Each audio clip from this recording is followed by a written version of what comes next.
São os autores que fazem as literaturas nacionais, mas são os tradutores que fazem a literatura universal. Esta frase é de José Saramago e foi escolhida por Jorge Almeida e Pinho para o início do livro O Escritor Invisível. Jorge Almeida e Pinho, o senhor é um desses escritores invisíveis. Tenho procurado ser, continuo a tentar ser, neste mercado nacional de edição em crise permanente. Portanto, estamos a falar exatamente de tradutores. É disso que trata este livro. Exatamente. Este livro procura fazer um retrato da tradução em Portugal na perspectiva daqueles que, na minha opinião, mais têm contribuído para ela, os próprios tradutores. O Jorge Almeida e Pinho escreveu o seguinte: traduzir é voltar a escrever um texto original numa outra língua, mas essa reescrita e as intenções que a ela presidem refletem necessariamente uma interpretação por parte do tradutor e surgem como formulações inovadoras. Encarado desta forma, o tradutor é um manipulador, alguém com poder para inculcar e veicular novas ideias, novas mundivisões na sociedade para a qual traduz. Ou seja, o tradutor é um escritor invisível, porém não é um escritor inocente. Não, claro que não. Obviamente que nenhum escritor o é, julgo eu.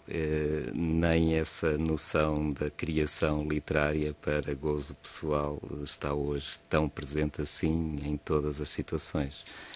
Acho que os tradutores têm efetivamente um peso determinante na forma como veiculam as ideias que interpretam, mas ao interpretá-las poderão manipulá-las. Importantes nomes das nossas letras foram e são traduzidos, mas muitos deles também foram tradutores e são referidos aqui neste seu livro. Jorge de Sena, Sofia de Mello Briner Anderson, Vasco Graça Moura, entre muitos outros. Eu saliento esses e gostaria de, naturalmente, pedir desculpa aos outros, como Daniel Gonçalves e Rui Carvalho Homem, Gomes da Torre, outros que porventura não são citados quando se faz uma referência à obra, mas há tantos e tantos outros que tanto têm contribuído e que às vezes não têm espaço para se pronunciar sobre o trabalho de tradução que desenvolveram. E esses, pelo facto de serem autores, provavelmente tiveram mais oportunidade, mais espaço. Mais projeção e também, daí, não é? Exatamente, e daí terem passado também para esta obra as suas afirmações. Jorge Almeida e Pinho, acaba de ser publicado um livro que traduziu, um dos muitos, exatamente Mandela, o retrato autorizado, mas o tradutor tem, por vezes, passa por aquelas situações que muitas vezes os autores, os escritores referem de angústias, de terem que parar, de acharem que não conseguem ir para a frente numa obra. Acontece-lhe por vezes achar ou deixar para outro dia porque acha que não está a conseguir traduzir exatamente aquilo que o autor quis escrever ou dizer? Sabe que os nossos tempos são sempre mais limitados por aquilo que um editor nos sugere. Há razões de caráter mais pragmático, é isso que me está a dizer. Exatamente. Mas, e apesar disso, não passo sem dizer que, porventura, e em muitas situações isso se verifica, a palavra, a estrutura, o período, a ideia fica durante alguns dias a marinar, fica à espera de uma formulação que numa inspiração pode surgir ou que uma investigação mais aprofundada, de facto, vai permitir resolver.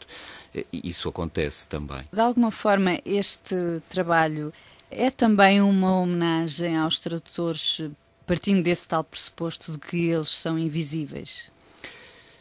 Eu diria que sim, mais do que tudo o resto, e passa aqui ao lado de um qualquer ato imodesto, mas acho que os tradutores, tendo feito e continuando a fazer tanto pela tradução e pela edição, continuam a ser dos parentes mais pobres, em diversos sentidos, da área da edição. Nós somos aqueles manipuladores que referi há pouco, mas somos também aqueles que permitem a legibilidade na nossa língua, neste caso na portuguesa, de algumas obras que de outra forma não chegariam às mãos dos leitores.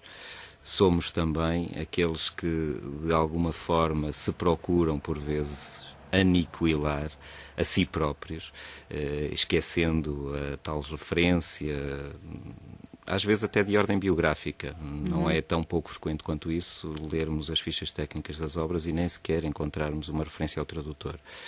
mas procuramos aniquilar-nos às vezes em favor de um autor. Como dizia há pouco, é porventura isso que faz do tradutor e da literatura que ele traduz alguém de universal e não simplesmente nacional, como porventura as literaturas são.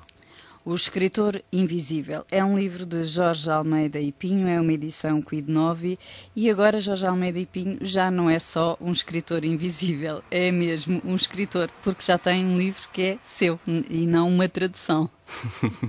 Muito obrigada. Muito obrigado, El.